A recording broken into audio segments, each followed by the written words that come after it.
Namaku Rani, usiaku 27 tahun.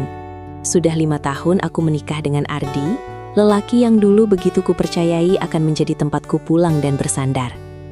Awal pernikahan kami terasa hangat dan penuh harapan. Kami memang tidak hidup mewah, tetapi kami cukup.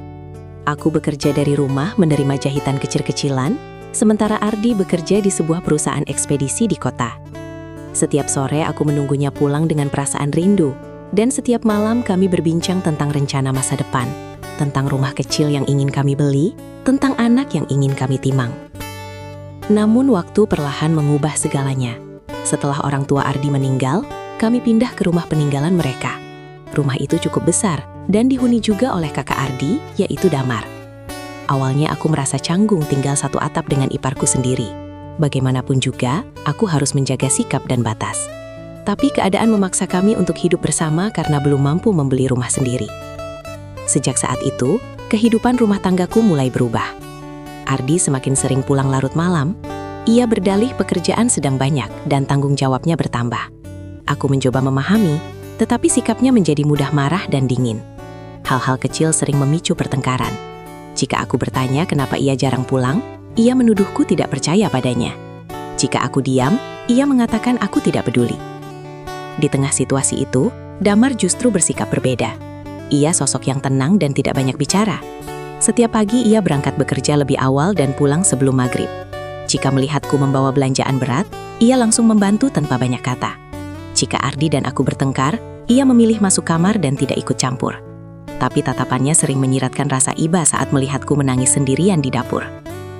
Aku sebenarnya berusaha menjaga jarak. Bagaimanapun juga, ia adalah kakak iparku. Aku tidak ingin muncul gosip atau kesalahpahaman. Namun hidup serumah membuat kami sering bertemu. Kadang kami makan malam bertiga, kadang hanya berdua saat Ardi belum pulang. Dalam momen-momen seperti itu, Damar sering menanyakan kabarku dengan nada tulus. "Kamu nggak apa-apa, Ran?" tanyanya suatu malam ketika melihat mataku sembab. Pertanyaan sederhana itu justru membuat dadaku sesak. Sudah lama sekali tidak ada yang benar-benar menanyakan perasaanku. Aku hanya menjawab singkat, "Aku baik-baik saja." Tapi sebenarnya aku tidak baik-baik saja. Hari-hari berikutnya terasa semakin berat. Ardi mendapat proyek di luar kota dan harus pergi selama beberapa minggu. Ia tidak banyak bicara sebelum berangkat, hanya meninggalkan pesan agar aku menjaga rumah. Saat pintu tertutup dan suara mobilnya menjauh, aku berdiri lama di teras dengan perasaan kosong.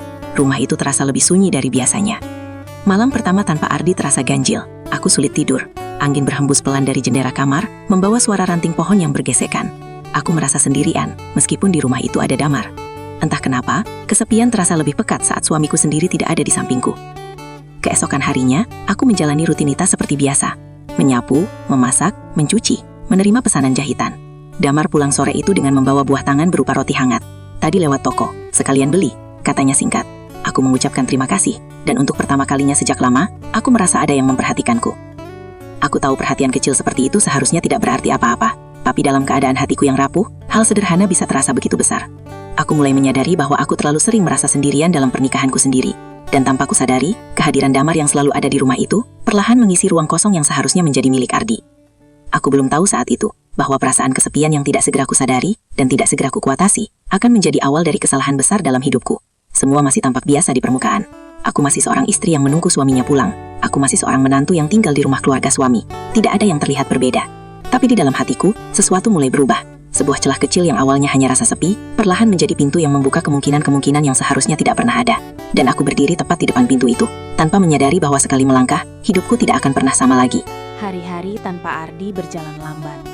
Sudah hampir 2 minggu ia berada di luar kota, dan kabarnya pun semakin jarang. Awalnya ia masih sempat mengirim pesan singkat setiap malam, menanyakan kabar dan memastikan aku baik-baik saja. Namun semakin lama, pesannya hanya datang 2 atau 3 hari sekali. Itu pun singkat dan terkesan terburu-buru. Ketika aku mencoba menelepon, seringkali tidak diangkat. Jikapun tersambung, jawabannya selalu sama. "Aku lagi sibuk, nanti ya." Aku mencoba memahami.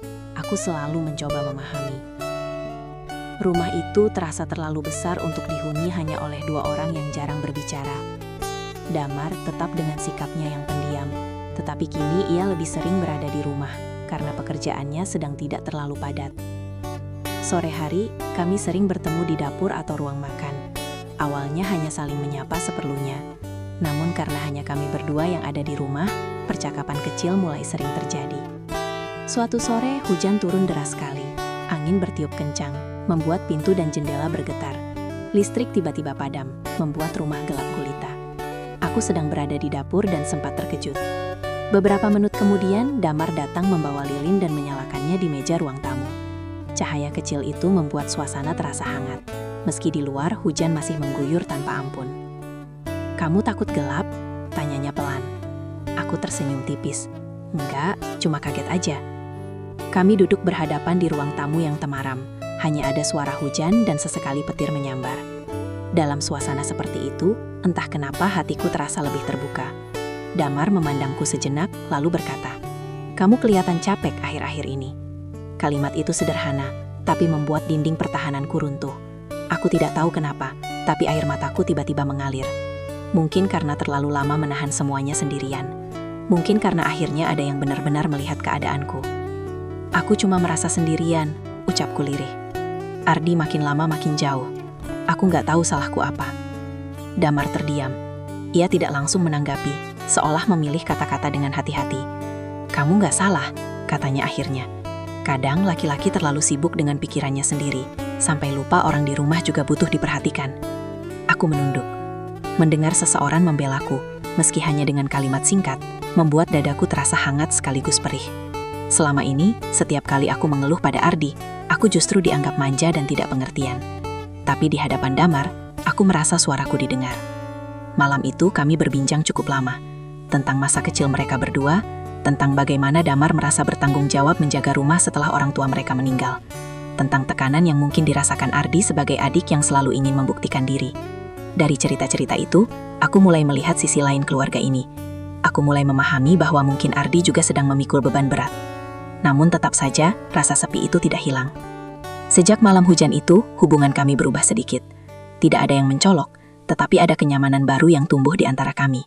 Damar mulai lebih sering bertanya apakah aku sudah makan, atau menawarkan diri mengantarku ke pasar.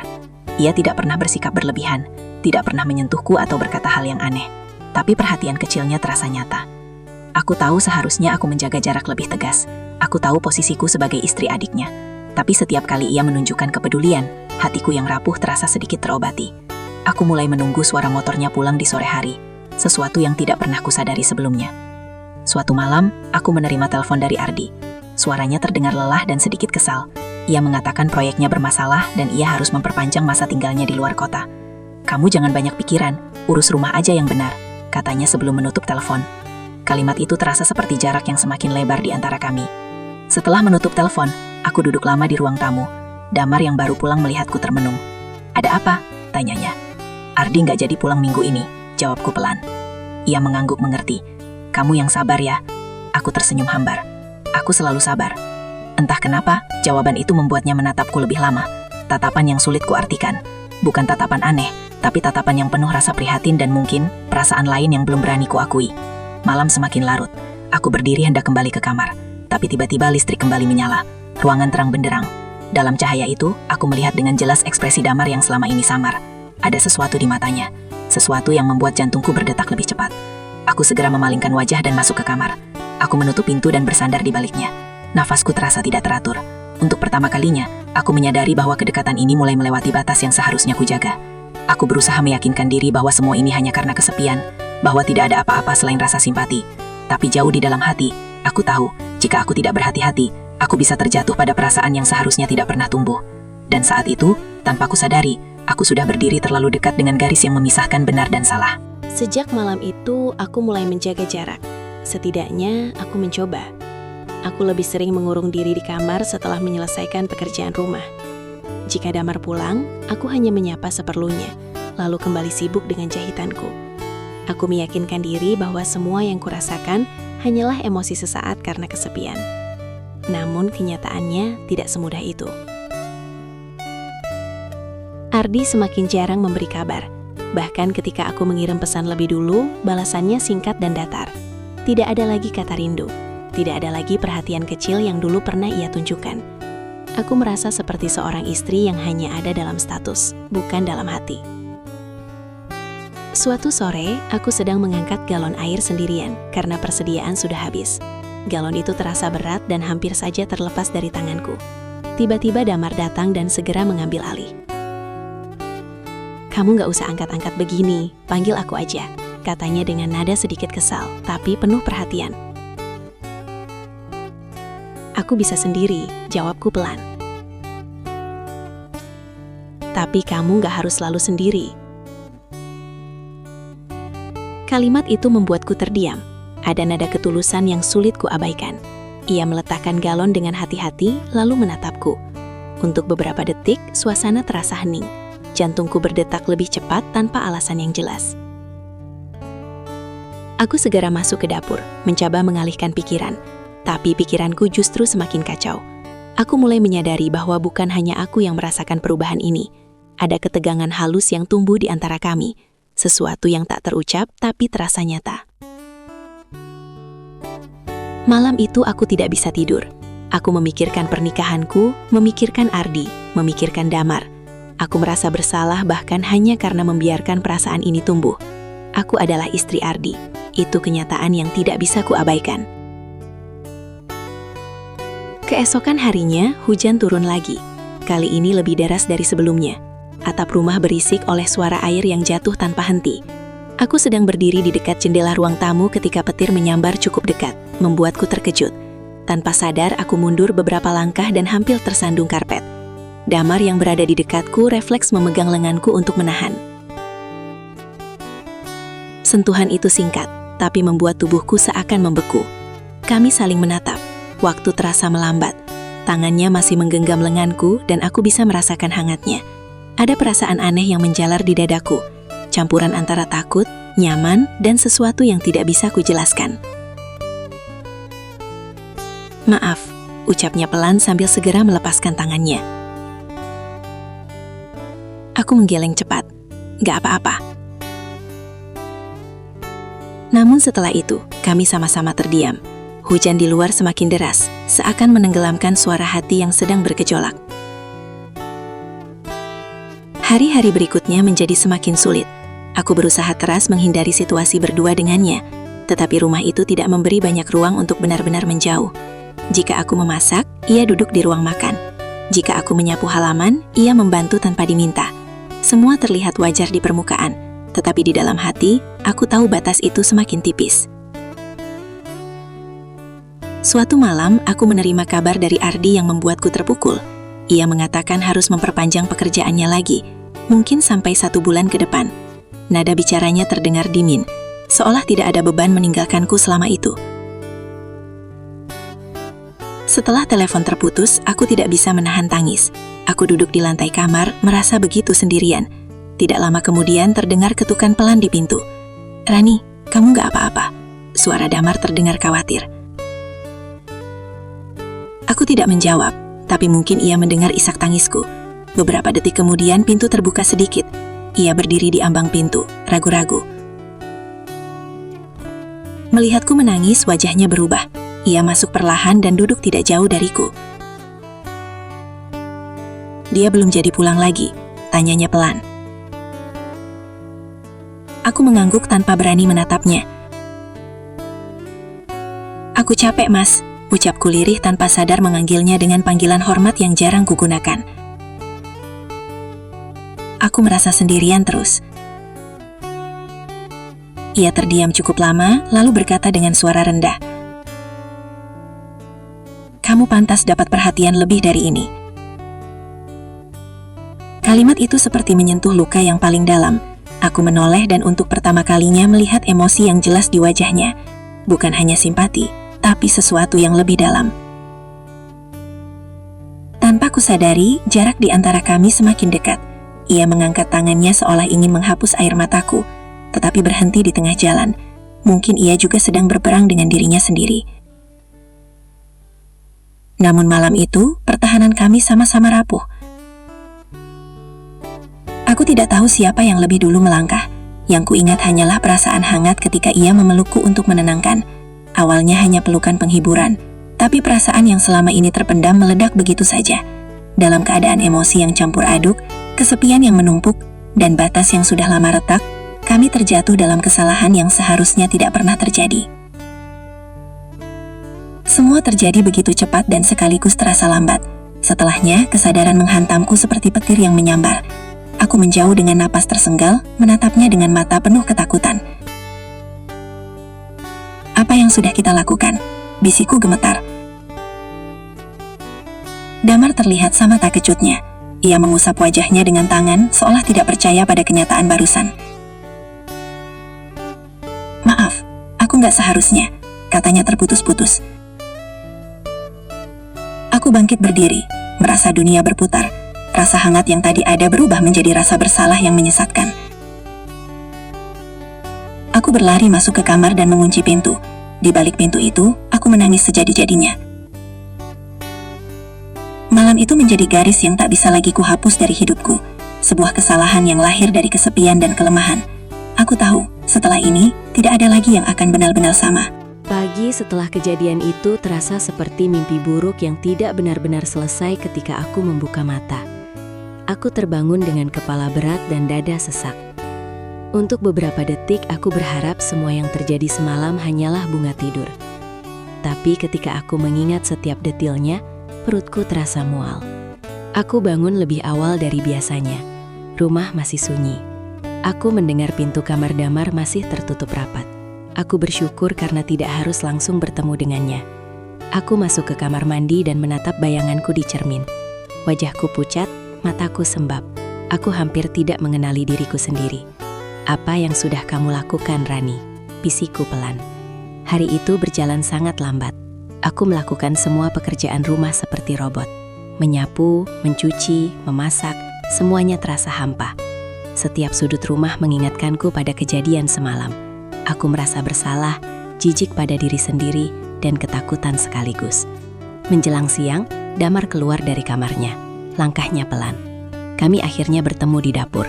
Suasana terasa sangat canggung. Ia membuka mulut seolah ingin bicara, tapi tidak ada kata yang keluar. Aku minta maaf, ucapnya akhirnya dengan suara berat. Aku nggak bisa maafin diri sendiri. Aku menatap lantai. Aku juga salah. Jangan cuma menyalahkan diri kamu. Kami terdiam lagi. Tidak ada pembelaan. Tidak ada alasan yang bisa membenarkan apa yang telah terjadi. Kami sama-sama tahu itu adalah kesalahan besar. Kami sepakat untuk melupakannya, menganggapnya sebagai sesuatu yang tidak akan pernah terulang.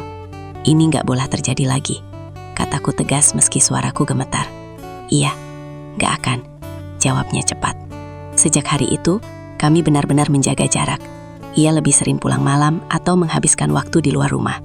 Aku pun membatasi diri, hanya keluar kamar jika perlu. Rumah yang dulu terasa sunyi, kini terasa penuh ketegangan. Seminggu berlalu, aku mulai merasa tubuhku tidak seperti biasa. Aku sering lelah, mudah pusing, dan nafsu makanku berubah. Awalnya kupikir hanya stres. Sejak hari aku mengetahui kehamilanku, hidupku seperti berjalan di atas kaca tipis yang bisa pecah kapan saja. Setiap langkah terasa berbahaya.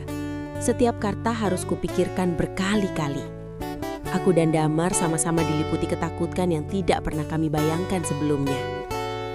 Malam setelah aku mengatakan bahwa aku hamil, kami duduk berhadapan di ruang tamu. Tidak ada yang berani menyalakan televisi.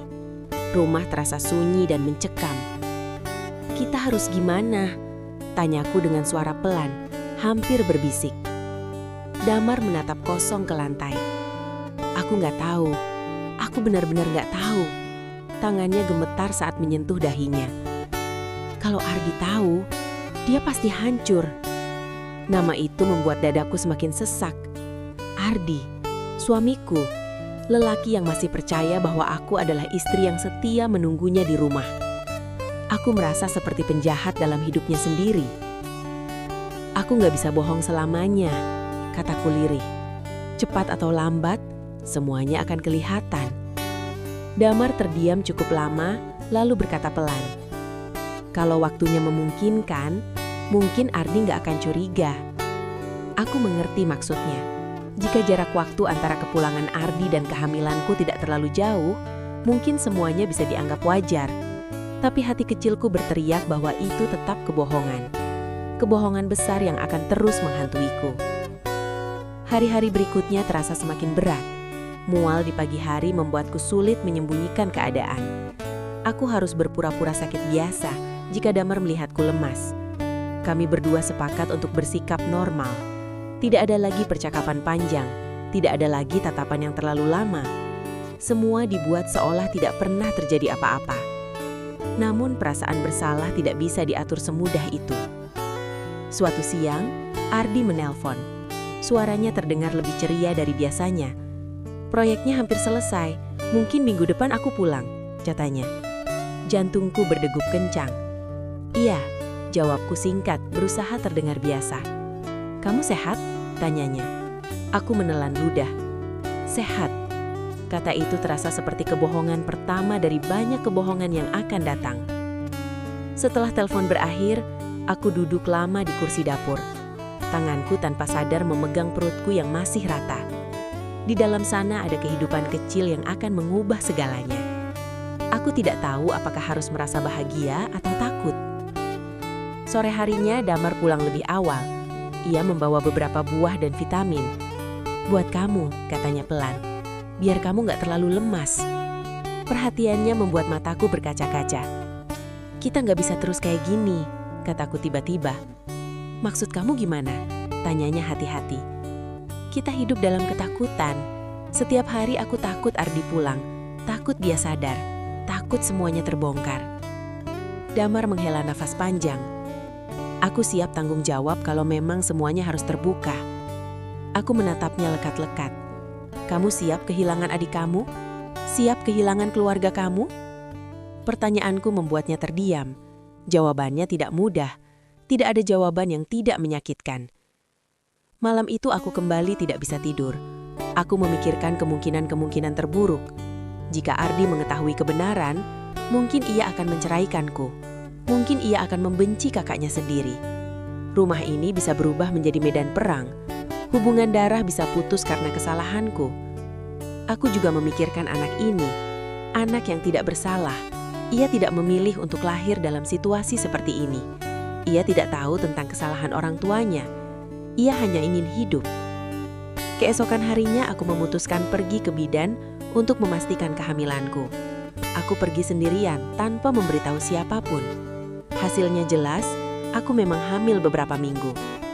Bidan itu tersenyum dan mengucapkan selamat. Aku hanya bisa tersenyum tipis, menahan air mata. Dalam perjalanan pulang aku merasa campuran takut dan haru. Bagaimanapun, ada kehidupan yang tumbuh dalam diriku. Ada bagian kecil dari diriku yang merasa terikat pada bayi ini. Tapi rasa bersalah tetap lebih besar. Malam sebelum Ardi pulang, aku berdiri lama di depan cermin. Aku mencoba tersenyum, mencoba terlihat seperti istri yang bahagia menyambut suaminya. Aku berlatih berbicara dengan nada normal. Aku tidak boleh terlihat mencurigakan. Ketika akhirnya Ardi benar-benar pulang keesokan harinya, ia langsung memelukku.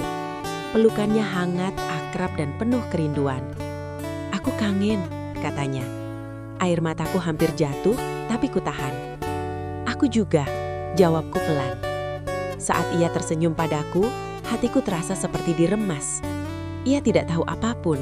Ia tidak tahu bahwa hidupnya akan berubah tanpa ia sadari. Dan aku berdiri di tengah kebohongan yang semakin besar, mencoba tetap tegar meski di dalam hati aku tahu badai itu hanya tinggal menunggu waktu untuk datang. Kepulangan Ardi mengubah suasana rumah secara drastis. Rumah yang sebelumnya terasa sunyi, kini kembali ramai oleh suaranya. Ia bercerita panjang tentang pekerjaannya, tentang teman-temannya di luar kota, tentang betapa lelahnya ia selama ini. Aku duduk di sampingnya, mendengarkan dengan senyum tipis yang kupaksakan. Damar lebih banyak diam sejak Ardi pulang. Ia bersikap seperti biasa, bahkan cenderung menjaga jarak lebih jauh dariku. Jika Ardi mengajaknya berbicara, ia menjawab seperlunya. Tidak ada yang terlihat aneh di mata Ardi, setidaknya untuk saat ini. 2 hari setelah kepulangannya, aku memberanikan diri mengatakan bahwa aku hamil. Kami sedang duduk di kamar saat itu. Ardi terlihat santai, memainkan ponselnya. Tanganku terasa dingin. Aku menarik napas panjang sebelum akhirnya berkata pelan, "Mas, aku mau bilang sesuatu." Ia menoleh. "Apa?" "Aku hamil." Beberapa detik ia terdiam, lalu wajahnya berubah cerah. "Serius?" tanyanya dengan nada tidak percaya. Aku mengangguk pelan. Ardi langsung memelukku erat. "Ya Tuhan, Akhirnya, katanya dengan suara penuh haru, kita bakal punya anak, Ran. Pelukannya hangat, tulus, penuh kebahagiaan. Tapi di dalam pelukan itu, aku merasa seperti orang yang paling jahat di dunia. Air mataku jatuh, dan ia mengira itu air mata bahagia. "Kamu nangis kenapa?" tanyanya lembut. Aku terharu. Jawabku meski kenyataannya aku sedang hancur. Sejak hari itu, Ardi berubah. Ia menjadi lebih perhatian. Ia pulang lebih cepat, jarang marah, bahkan membantuku mencuci piring. Ia sering mengusap perutku yang masih belum terlihat membesar, berbicara tentang nama bayi, tentang kamar kecil yang akan ia cat sendiri. Setiap sikap manisnya justru terasa seperti hukuman bagiku. Damar menyaksikan semua itu dalam diam. Aku bisa melihat tekanan di wajahnya setiap kali Ardi dengan bangga berkata, "Aku bakal jadi ayah." Tapi ia tidak pernah menunjukkan reaksi berlebihan. Ia tetap menjadi kakak yang biasa, meski aku tahu hatinya pasti tidak tenang. Suatu malam, Ardi mengajakku ke dokter kandungan untuk memastikan kondisi kehamilan. Di ruang periksa itu, saat suara detak jantung kecil terdengar untuk pertama kalinya, tubuhku gemetar. Dokter tersenyum dan berkata semuanya normal. Ardi menggenggam tanganku erat. "Dengar itu, Ran, anak kita kuat. Anak kita." Dua kata itu menggema di kepalaku. Aku tersenyum tipis, tapi di dalam hati aku tahu, kenyataannya jauh lebih rumit. Sepulang dari dokter, Ardi terlihat sangat bahagia. Ia bahkan mengirim pesan ke beberapa temannya, memberi kabar bahwa ia akan menjadi ayah. Aku hanya bisa diam. Setiap kabar yang ia bagikan terasa seperti menambah beban di pundakku. Malam itu, saat Ardi sudah tidur, aku keluar ke teras untuk mencari udara segar. Damar sudah duduk di sana lebih dulu, menatap langit yang gelap. "Kamu sudah periksa?" tanyanya pelan tanpa menoleh. Aku mengangguk. "Sudah, semuanya baik." Ia menghela napas panjang. "Syukurlah. Kami sama-sama tahu betapa ironisnya kata itu. Syukur atas kehidupan yang lahir dari kesalahan." "Ardi bahagia sekali," kataku lirih. "Iya, aku lihat," jawabnya pelan. Ada keheningan panjang di antara kami. Angin malam terasa dingin. Aku memeluk tubuhku sendiri. "Apa kamu pernah berpikir untuk jujur?" tanyanya tiba-tiba. Pertanyaan itu membuatku terdiam. "Setiap hari," jawabku pelan. "Tapi aku takut. Takut kehilangan dia. Aku takut kehilangan semuanya." Damar menunduk. "Kalau suatu saat kebenaran itu keluar, aku nggak akan lari. Aku yang akan bicara." Aku menatapnya. Untuk pertama kalinya sejak kejadian itu, aku melihat ketegasan di wajahnya. Tapi tetap saja, tidak ada pilihan yang tidak menyakitkan. Kehamilanku memasuki bulan kedua. Mual semakin sering datang. Ardi selalu siaga membawakanku air atau makanan yang kuinginkan. Ia bahkan mulai berbicara pada perutku setiap malam sebelum tidur. "Ayah janji bakal jadi ayah yang baik," katanya suatu malam. Aku memejamkan mata, menahan tangis. Kalimat itu seperti pisau yang perlahan mengiris hatiku. Aku mulai hidup dalam dua dunia. Dunia luar, di mana aku adalah istri yang bahagia dan calon ibu yang dinanti. Dan dunia dalam, di mana aku menyimpan rahasia besar yang bisa menghancurkan segalanya. Setiap hari aku bertanya pada diri sendiri, sampai kapan kebohongan ini bisa bertahan? Apakah aku akan terus berpura-pura demi menjaga kebahagiaan yang dibangun di atas kesalahan? Dan di tengah kebahagiaan Ardi yang semakin nyata, aku semakin merasa terjebak dalam keputusan yang tidak bisa lagi kuputar kembali. Kehamilanku memasuki bulan ketiga. Perutku mulai sedikit membulat, meski belum terlalu terlihat jelas. Namun perubahannya cukup membuatku semakin sadar bahwa waktu terus berjalan, dan rahasia ini semakin sulit untuk disembunyikan dari hati nuraniku sendiri. Ardi benar-benar berubah sejak mengetahui aku hamil. Ia yang dulu mudah marah, kini lebih sabar. Ia yang dulu jarang peduli, kini sering bertanya, apakah aku sudah makan? Apakah aku lelah? Apakah aku ingin sesuatu? Bahkan ia mulai menabung lebih giat dan berbicara tentang rencana masa depan dengan penuh semangat. "Aku mau anak kita hidup lebih baik dari kita," katanya suatu malam sambil menatap langit-langit kamar. "Aku nggak mau dia kekurangan apapun." Aku hanya bisa menoleh pelan ke arahnya. Wajahnya terlihat begitu tulus, tidak ada sedikit pun kecurigaan di matanya. Ia percaya sepenuhnya bahwa anak ini adalah darah dagingnya. Rasa bersalah itu semakin menekan dadaku. Di sisi lain, Damar semakin menjauh. Ia jarang makan bersama kami. Ia sering pulang malam atau pergi sejak pagi buta. Jika Ardi mengajaknya berbicara tentang bayi, ia hanya tersenyum tipis dan mengangguk. Tapi aku bisa melihat tekanan di balik sikap tenangnya. Suatu sore, ketika Ardi belum pulang, aku menemukan Damar duduk sendirian di ruang tamu dengan wajah lelah. Untuk beberapa saat, kami hanya saling menatap tanpa bicara. "Kamu kelihatan capek," kataku pelan. Ia tersenyum hambar. "Bukan capek kerja. Aku tahu maksudnya." Aku duduk tidak jauh darinya. Jarak kami terjaga, Tapi beban di antara kami terasa sangat dekat. Aku merasa ini semakin berat, ucapku lirih. Setiap hari aku takut Ardi sadar. Damar menatapku dalam-dalam. Aku juga. Tapi sekarang yang paling penting, kamu dan bayi itu sehat. Kata bayi itu terasa aneh, seolah ia sengaja tidak menyebut kepemilikan apapun. Kami berdua tahu, menyebutnya secara jelas hanya akan membuat semuanya semakin nyata.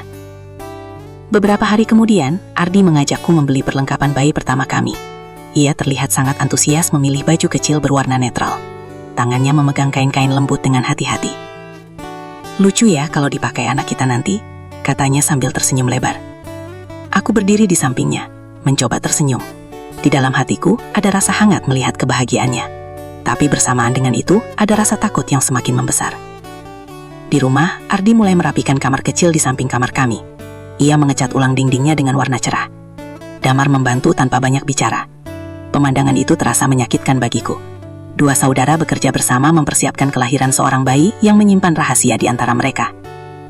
Malam itu, setelah Ardi tidur lebih dulu karena kelelahan, aku tidak bisa memejamkan mata. Aku menatap wajahnya dalam gelap. Ia terlihat damai. Aku teringat bagaimana dulu ia melamarku dengan sederhana. Bagaimana ia berjanji akan menjagaku seumur hidup. Maafkan aku, bisikku dalam hati. Keesokan harinya, sesuatu terjadi yang membuatku semakin gelisah. Ardi tanpa sengaja bercanda tentang kemiripan wajah. Kalau anak kita lahir nanti kira-kira mirip siapa ya? Aku harap mirip aku, katanya sambil tertawa. Damar yang duduk di ruang tamu hanya tersenyum tipis, tapi aku melihat rahangnya mengeras sesaat. Aku sendiri merasa jantungku hampir berhenti berdetak. Anak biasanya mirip ayahnya, lanjut Ardi dengan bangga. Aku menunduk, tidak sanggup menanggapi. Sejak saat itu kekhawatiranku bertambah. Bagaimana jika nanti wajah bayi ini benar-benar menunjukkan kebenaran yang selama ini kami sembunyikan? Bagaimana jika orang-orang mulai bertanya? Aku mulai lebih sering memikirkan kemungkinan untuk jujur. Tapi setiap kali melihat Ardi berbicara dengan penuh harapan tentang masa depan, keberanianku menghilang. Suatu malam, ketika aku berdiri di dapur sendirian, Damar menghampiriku. Suaranya pelan, hampir seperti bisikan. Kalau semuanya terbongkar, kamu jangan tanggung sendiri, katanya. Aku menoleh. Kamu yakin? Iya. Ini bukan cuma kesalahan kamu. Air mataku mengalir pelan. Aku takut keluarga kalian hancur karena aku. Kehamilanku memasuki bulan ke-5. Perutku kini terlihat jelas membesar. Setiap gerakan kecil dari dalam rahim membuatku terdiam, antara haru dan takut. Bayi ini tumbuh sehat. Setiap kontrol ke dokter menunjukkan perkembangan yang baik. Ardi selalu menemaniku dengan wajah penuh kebanggaan. Ia bahkan mulai merekam suara detak jantung bayi dari alat USG, lalu memutarnya kembali di rumah. Biar aku ingat suara anak kita, katanya sambil tersenyum lebar. Setiap kali ia mengatakan anak kita, jantungku terasa seperti diremas. Sementara itu, tekanan di dalam rumah semakin terasa. Damar semakin pendiam. Ia jarang menatapku langsung, apalagi jika Ardi berada di dekat kami. Aku tahu, ia sedang berusaha keras mengendalikan dirinya. Namun semakin besar perutku, semakin nyata pula kenyataan yang kami sembunyikan.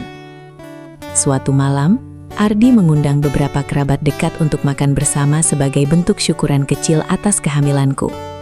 Rumah menjadi ramai, tawa terdengar di ruang tamu.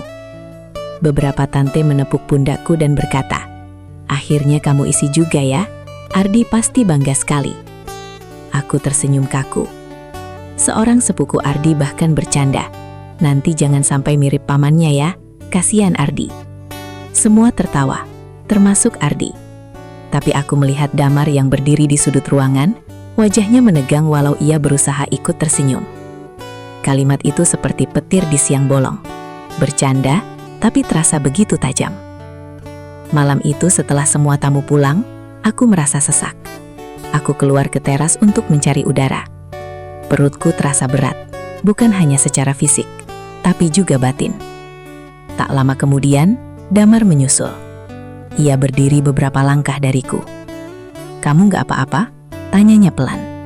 Aku menggeleng. Aku capek pura-pura.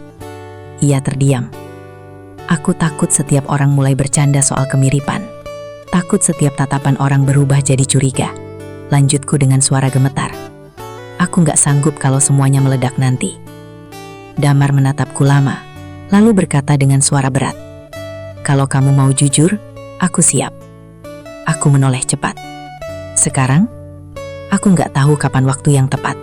Tapi semakin lama, semakin sakit nanti. Aku memeluk perutku. Bayi itu bergerak pelan, seolah merespons kegelisahanku. Air mataku jatuh tanpa bisa kutahan. Kalau Ardi tahu, dia pasti benci aku. Dia pasti hancur. Dia juga pasti hancur kalau tahu belakangan dan merasa dibohongi bertahun-tahun. Jawab Damar pelan. Kata-katanya menusuk. Selama ini aku hanya memikirkan ketakutanku sendiri. Aku takut kehilangan, takut dicap buruk, takut menghadapi amarah. Tapi aku jarang benar-benar memikirkan bagaimana rasanya bagi Ardi jika suatu hari ia tahu bahwa hidupnya dibangun di atas kebohongan. Beberapa hari setelah itu, kejadian kecil membuatku semakin gelisah. Ardi memandangi foto USG yang ditempel di dinding kamar. "Menurut kamu, hidungnya nanti mancung gak ya kayak aku?" tanyanya sambil tersenyum. Aku menatap foto hitam putih itu. Garis-garis samar yang suatu hari akan menjadi wajah nyata. Aku tidak bisa menjawab. "Kenapa kamu kelihatan murung akhir-akhir ini?" tanyanya tiba-tiba. Pertanyaan itu membuatku kaget. "Enggak kok, mungkin cuma capek." Ardi mendekat dan memegang bahuku. "Kalau ada apa-apa, kamu harus cerita sama aku. Kita kan pasangan." Kata itu terasa berat. Pasangan. Aku ingin jujur saat itu juga. Ingin mengatakan semuanya dan mengakhiri sandiwara ini. Tapi lidahku terasa keluh. Ketakutan kembali mengikatku. Malam itu aku tidak bisa tidur. Aku memikirkan masa depan anak ini. Apakah aku akan terus menyembunyikan kebenaran? Apakah aku siap hidup dengan rahasia ini seumur hidup? Aku membayangkan hari ketika anak ini tumbuh besar, dan mungkin tanpa sengaja menunjukkan kemiripan yang tidak bisa dibantah. Aku membayangkan pertanyaan-pertanyaan yang mungkin muncul. Pagi harinya, aku kembali berbicara dengan Damar di dapur, saat Ardi sudah berangkat kerja. "Aku nggak mau anak ini lahir dalam kebohongan," kataku pelan. Damar terdiam lama. "Tapi aku takut kehilangan semuanya." Ia menatapku dengan tatapan yang lebih tegas dari sebelumnya. "Kadang kita memang harus kehilangan sesuatu untuk memperbaiki kesalahan." Kalimat itu terus terngiang di kepalaku sepanjang hari. Di dalam diriku, konflik semakin membesar. Kehamilanku memasuki bulan ke-7. Perutku semakin besar, langkahku semakin lambat, dan pikiranku semakin penuh. Setiap malam aku sulit tidur. Bayi dalam kandunganku semakin aktif bergerak, seolah mengingatkanku bahwa waktu terus berjalan dan aku tidak bisa terus bersembunyi di balik ketakutan. Ardi semakin perhatian. Ia bahkan mulai menolak lembur agar bisa lebih sering di rumah. Ia sering duduk di sampingku, mengelus perutku dengan penuh kasih. "Sebentar lagi kita ketemu ya nak," katanya lembut. Setiap kali mendengar itu, dadaku terasa sesak. Aku melihat kebahagiaan yang tulus di wajahnya. Kebahagiaan yang mungkin akan hancur jika kebenaran terungkap. Sementara itu, hubungan antara Ardi dan Damar terlihat biasa saja di permukaan. Tapi aku tahu ada jarak tak terlihat di antara mereka. Damar semakin sering menghindari percakapan panjang. Ia lebih banyak menghabiskan waktu di luar rumah, seolah mencoba menjauh dari kenyataan. Suatu sore ketika Ardi sedang bekerja, aku duduk sendirian di kamar bayi yang hampir selesai ditata. Dindingnya sudah dicat biru muda. Sebuah ranjang kecil berdiri di sudut ruangan. Ada boneka kecil tergantung di atasnya. Semua terlihat begitu indah, begitu sempurna. Aku duduk di kursi kecil dan menangis. Aku sadar bahwa aku tidak bisa terus hidup dalam kebohongan ini. Setiap hari aku merasa seperti menipu Ardi, menipu keluarganya, bahkan menipu diriku sendiri. Aku tidak ingin anak ini tumbuh dalam rumah yang dibangun di atas rahasia. Malam itu, aku mengajak Damar berbicara serius. "Kita nggak bisa terus seperti ini," kataku tegas meski suaraku gemetar. Damar menatapku lama. "Kamu mau jujur?" Aku mengangguk pelan. Aku nggak sanggup lagi. Setiap hari rasanya seperti menunggu bom meledak. Ia menghela nafas panjang. "Kalau itu keputusan kamu, aku akan dukung. Aku yang akan bicara sama Ardi." Aku menggeleng cepat.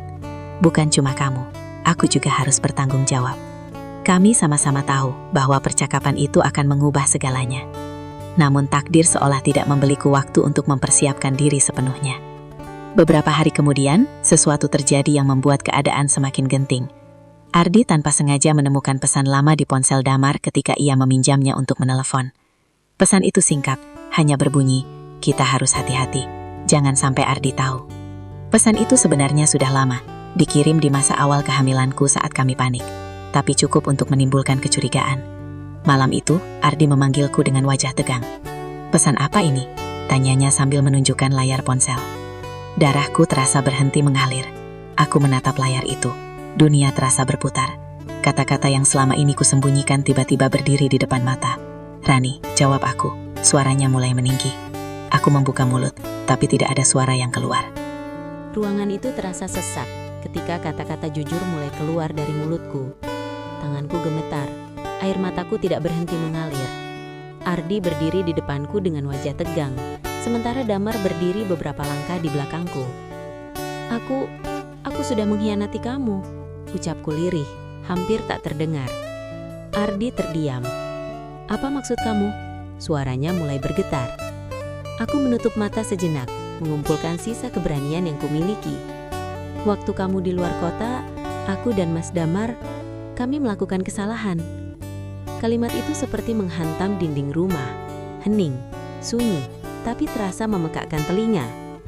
Ardi menoleh perlahan ke arah kakaknya. "Itu nggak mungkin," bisiknya. Damar menunduk. "Ini salahku juga, aku nggak bisa jaga batas."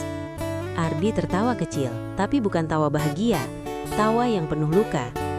"Jadi selama ini," ia menatap perutku yang membesar. "Anak itu." Air mataku jatuh semakin deras. Aku mengangguk pelan. Wajah Ardi berubah total, matanya memerah, nafasnya memburu. Untuk beberapa detik aku takut ia akan kehilangan kendali, tapi ia hanya mundur beberapa langkah, seolah dunia di sekelilingnya runtuh. "Kalian berdua," suaranya pecah.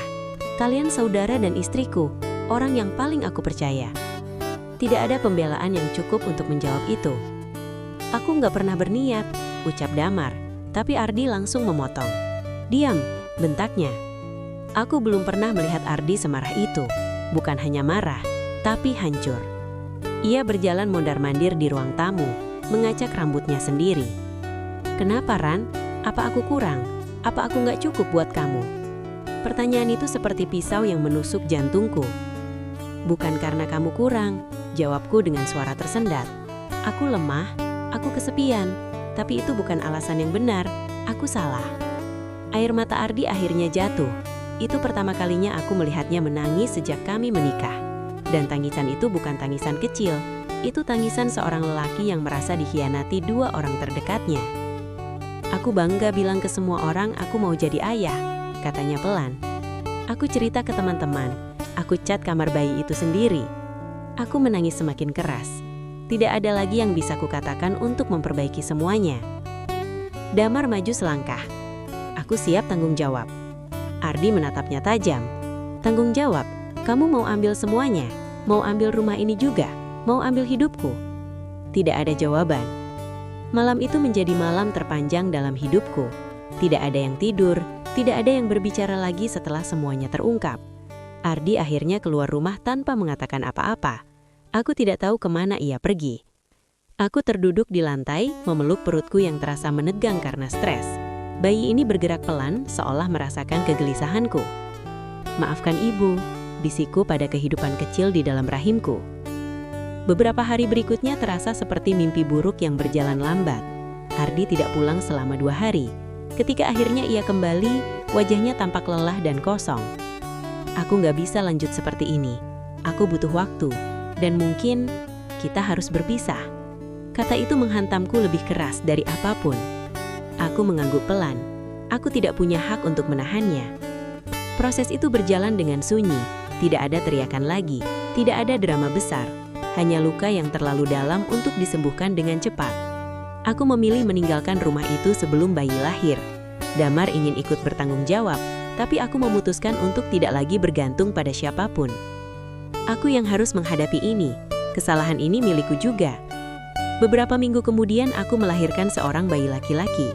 Tangisnya memenuhi ruang bersalin. Saat pertama kali menggendongnya, hatiku terasa campur aduk. Ada cinta yang tulus, ada penyesalan yang dalam, ada harapan yang samar.